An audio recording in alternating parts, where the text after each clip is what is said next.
Tengo la barba larga.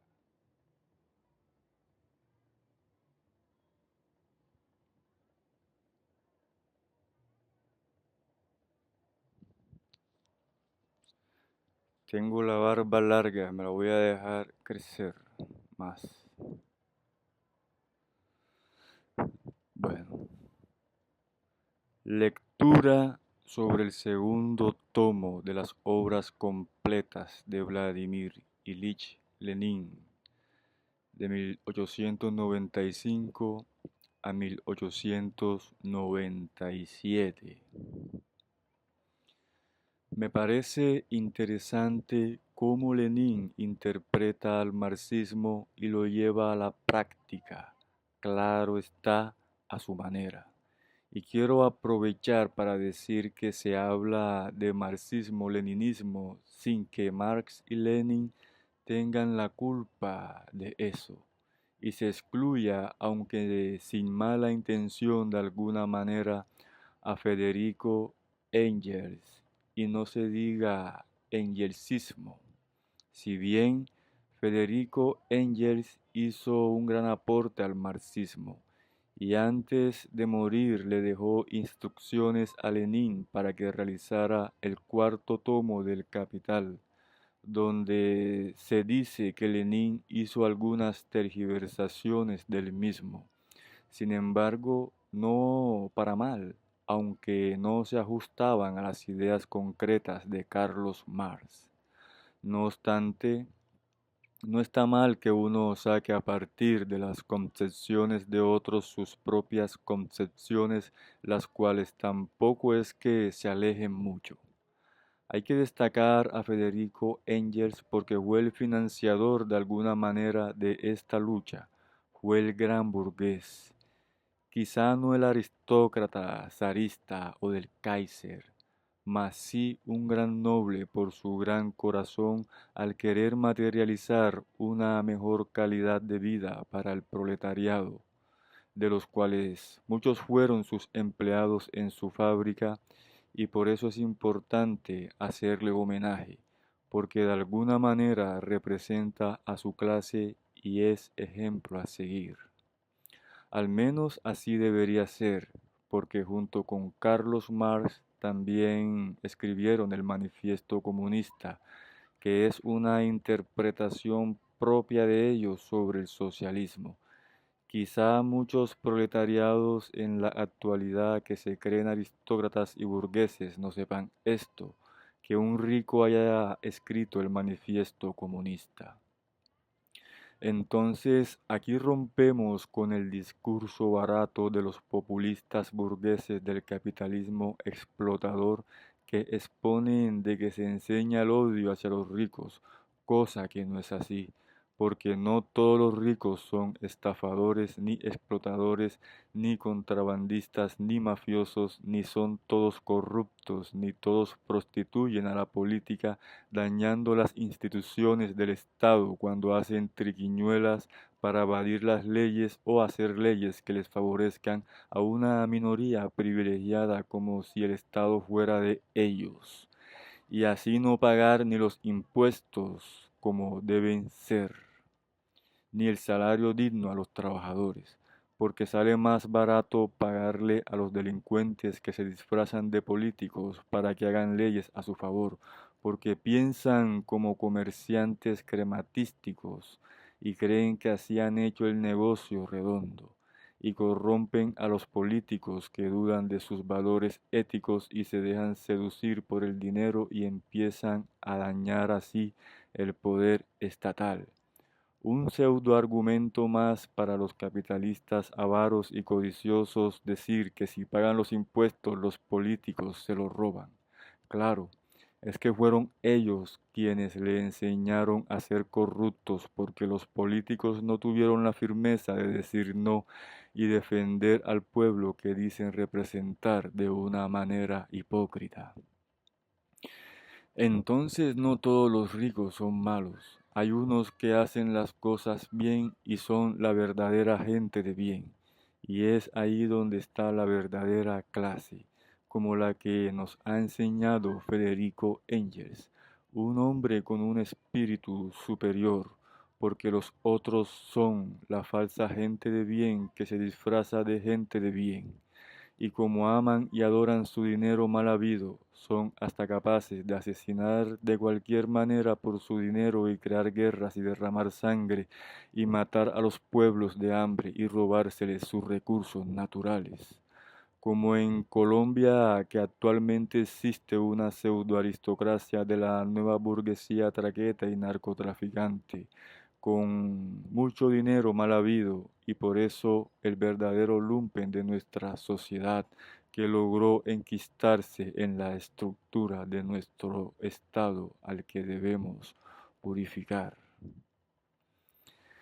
Si estuviera vivo el camarada Lenin diría que me estoy tirando un discurso burgués, porque digo que hay ricos buenos, o como estoy poniendo de ejemplo a su maestro Federico Engels, podría decir también que soy un socialdemócrata. Quizá por el momento o época, Lenin en sus textos dejó de hablar de marxismo y cambió el término por otra palabra, ya que la propaganda contra el marxismo era fuerte.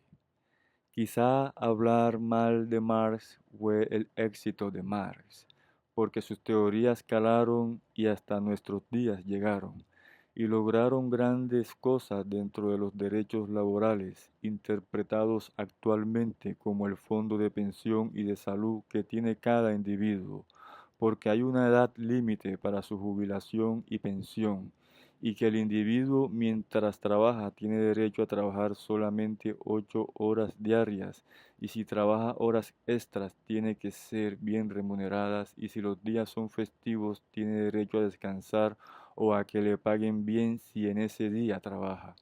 Y también depende de las jornadas, ya sean nocturnas o diurnas.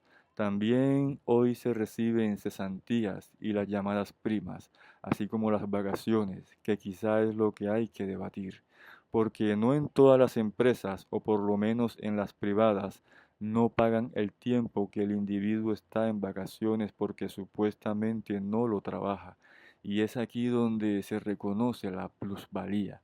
Sin embargo, sé que en las públicas sí, o al menos en la fuerza pública y militar, a los miembros cuando están en vacaciones les pagan esos meses como si los estuvieran laborando.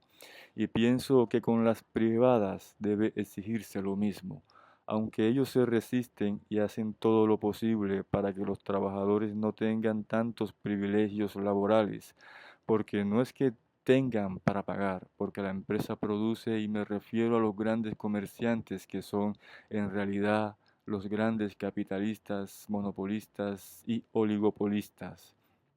Es decir, son la gran burguesía y quieren que todas las ganancias sean para ellos sin querer reconocer el verdadero esfuerzo laboral dentro de su manufactura y la importancia de toda la mano de obra. Por eso hay que hablar de marxismo con seguridad y convicción, porque quieren hacer pensar que los derechos laborales se los inventó el capitalismo explotador, y no. Eso nace de una lucha histórica del socialismo, de las revoluciones a las que se suma la objetividad del marxismo, engelsismo, leninismo, entre otras.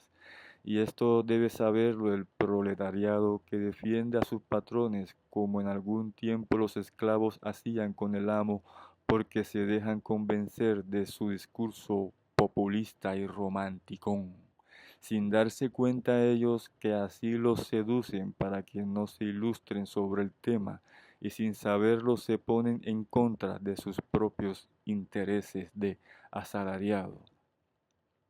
Fue Lenin quien le dio un fuerte impulso a los sindicatos y expuso cómo hacerlo, aunque los líderes sindicalistas han terminado convirtiéndose en pequeños burgueses y han traicionado la causa. Pero antes que todo, querido lector, quiero mostrarle cómo Lenin divide las clases sociales.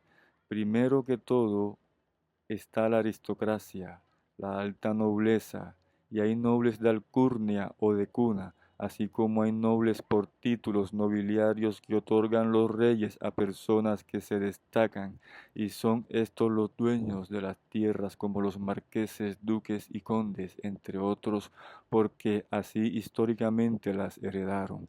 Luego siguen los grandes burgueses o grandes comerciantes, personas que no son nobles ni de cuna ni de títulos nobiliarios, que nacieron quizá pobres y tuvieron un gran éxito comercial, y que seguramente algunos recibieron títulos nobiliarios porque les enseñaron a los nobles a producir. Les enseñaron el mercado porque los nobles nunca trabajaron en realidad y siempre vivieron como príncipes. En cambio, los grandes burgueses son diestros en el manejo productivo, aunque explotando al pobre, y de alguna manera con astucia adquirieron posición y asesoraron burguesmente a la aristocracia de acuerdo a cómo debían manejar los asuntos económicos que aprendieron con la experiencia. Sin embargo, los dueños de la tierra siguieron siendo los aristócratas, y en la tierra es donde está el poder. Entonces los burgueses pudieron comprar algunas tierras a los aristócratas, hasta que se metieron bien en sus clases sociales y hasta emparentaron como los más grandes banqueros que hoy tiene la humanidad, por ejemplo, entre otros. Y así contrataron a un campesinado y pusieron a producir sus tierras, aunque en el feudalismo hubo una enorme explotación por parte de la alta nobleza. Entonces algunos campesinos llegaron a tener propiedad y otros no, y los campesinos que tenían propiedad contrataron a otros campesinos sin propiedad, y fue cuando nació la pequeña burguesía, y después le sigue el proletariado, el que no tiene propiedad y lo único que puede ofrecer es su fuerza de trabajo. Entonces aquí están las clases sociales, la aristócrata, la burguesa y la proletaria, a lo que Marx ha llamado como lucha de clases, porque en el ejercicio de la vida cotidiana el proletariado puede luchar contra la aristocracia y contra la burguesía, o puede que la aristocracia, por asuntos de negocios, induzca al proletariado a luchar contra la burguesía, o la burguesía induzca al proletariado a luchar contra la aristocracia, utilizando discursos populistas que nunca solucionarán la situación miserable del proletariado, pero sí la de la misma aristocracia y burguesía. Entonces el proletariado ha estado en ese vaivén. Sin embargo, para que usted entienda mejor, actualmente existen ricos, clase media y pobre. Y en la clase media existe la alta, la mediana y la baja, de acuerdo a los ingresos económicos, sin medir aquí el contenido intelectual, que ya es otra cosa y es de una clase superior aunque haya nacido del pobre. Aunque cada clase tiene sus intelectuales, cada uno defendiendo a su misma clase, como los intelectuales aristócratas y burgueses y proletarios, cada uno en su estaca. Aunque a veces ocurren ciertos fenómenos y resultan intelectuales de la alta nobleza defendiendo al proletario, o de la burguesía defendiendo al proletario, como sucedió con Federico Engels, o puede resultar al contrario, intelectuales del proletariado defendiendo a los aristócratas y burgueses, quizás por dinero y posición social, algo que carece de ética, algo totalmente incongruente. Lo importante es que existan intelectuales independientes que no necesiten de posiciones sociales y que su verdadera inteligencia sea su posición social, que lo conduzca hacia lo verdaderamente justo. Ahora hablemos sobre la economía popular y la capitalista. Primero, la riqueza es independiente a cualquier sistema económico. La riqueza siempre ha existido en la naturaleza porque la naturaleza es la que produce la riqueza, y por eso es equivocado decir que la riqueza le pertenece al capitalismo, porque según es el capitalismo quien produce la riqueza, y no es así. ya que antes de llegar a existir el sistema del capitalismo, la riqueza ya existe. Entonces el capitalismo lo que hizo fue explotar la riqueza existente como método de producción y acumularla entre una minoría de pocos seres humanos que han controlado y manipulado al mundo en los últimos tiempos, cuando siendo la riqueza del planeta Tierra natural.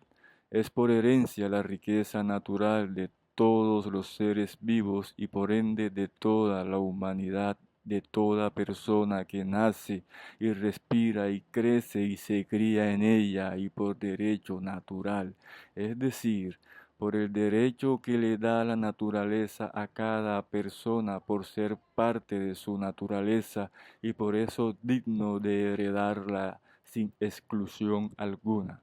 Entonces yo le pregunto al Papa, ¿no somos todos hijos de Dios y por ende herederos de Él como el creador de la naturaleza?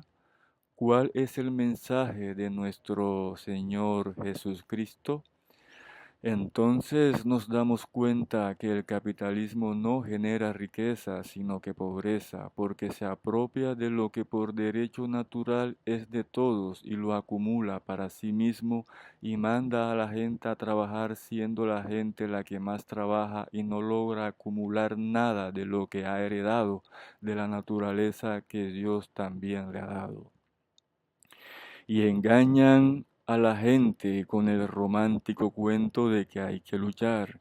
Entonces de repente ayudan a enriquecer a un proletario y lo ponen de ejemplo de lucha, de supervivencia, para que los trabajadores explotados se animen y logren enriquecerse también como aquel único proletariado que escogieron y que lo logró entre millones y millones de trabajadores, porque si están así, ¿por qué no se enriquecen también los otros millones y millones de trabajadores?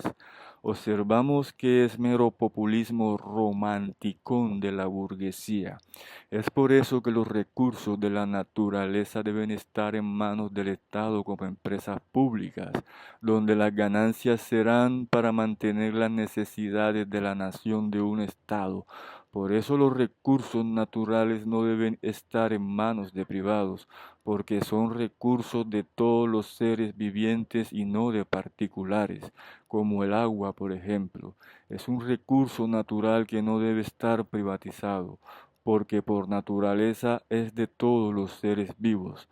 Entonces, aunque el marxismo, engelsismo, leninismo teoriza para la empresa y la industria privada, sus teorías pueden ser fácilmente aplicadas en la empresa pública. Esa sería una interesante idea con los asuntos de la reforma laboral, ya que los privados se oponen a ella cuando es a favor de los intereses económicos del trabajador. Entonces, que se haga una reforma laboral que aplica exclusivamente para las empresas públicas y otra para la empresa privada hasta donde ellos han permitido reformarla para ver si la gente querrá trabajar más en una empresa privada que pública, si se le paga mejor en la pública, de acuerdo a todos los derechos laborales que dicen Marx y Engels y Lenin que deben tener los trabajadores. Sería un ejemplo contundente para el gran capital y parte de su gran derrota, con las empresas públicas bien gerenciadas sin triquiñuelas para hacerlas caer y hacer creer que no funcionan.